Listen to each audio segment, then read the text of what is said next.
வியாழக்கிழமை மதியம் போல் நான்வெஜ்லாம் எடுத்து சமைச்சு சாப்பிட்டு ஃபேமிலியோடு நாங்கள் கோயிலுக்கு கிளம்பிட்டோம். இன்றைக்கி தேர் திருவிழா. வாங்க எங்கள் ஊர் திருவிழா எப்படி இருக்குன்னு பார்க்கலாம்.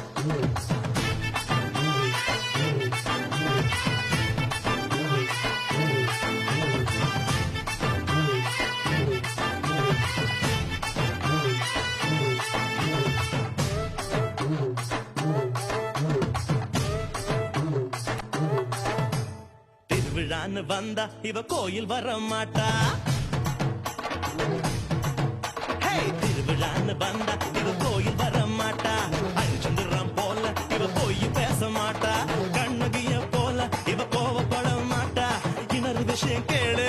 என்ன என்ன என்ன நீ இன்னொரு விஷயம் கேளு. நான்